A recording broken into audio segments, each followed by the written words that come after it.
श्री गणेशाय नमः। जय हो सरस्वती माँ की, जय हो गुरु महाराज की। केदारनाथ ज्योतिर्लिंग के प्रादुर्भाव की कथा। नर नारायण ऋषि, जो कि विष्णु भगवान के ही अवतार हैं, बद्रिकाश्रम तीर्थ में उन्होंने पार्थिव शिवलिंग बनाकर वो रोज शिव की आराधना किया करते थे। और उस पार्थिव शिवलिंग में शिव जी नित्य उनकी पूजा को स्वीकार करने के लिए उसमें आया करते थे। ऐसे करते करते उनका बहुत समय व्यतीत हो गया। नर नारायण रोज इसी तरह शिव की आराधना करते और शिव उनकी आराधना को स्वीकार करने के लिए उनके पार्थिव शिवलिंग में आकर विराजमान हुआ करते थे।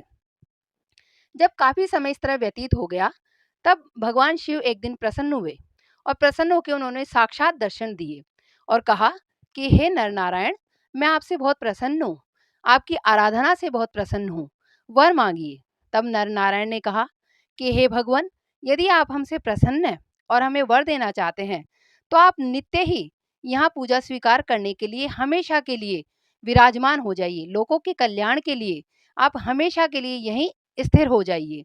तब भगवान शिव ने तथास्तु कहा और उनकी वो ज्योति, जहाँ वो शिवलिंग में पूजा किया करते थे, शिव की आराधना किया करते थे, उस शिवलिंग में उनकी ज्योति समाहित हो गई और वो हमेशा के लिए वहाँ विराजमान हो गए।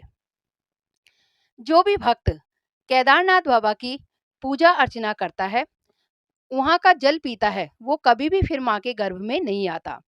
और यदि कोई उपासक, केदारनाथ का उपासक, वहाँ की यात्रा के लिए निश्चय करके मन में भक्ति भाव लेके निकलता है और यदि वो वहाँ तक पहुँच भी नहीं पाता है, बीच में ही मर जाता है, तो भी उसे मोक्ष मिल जाता है।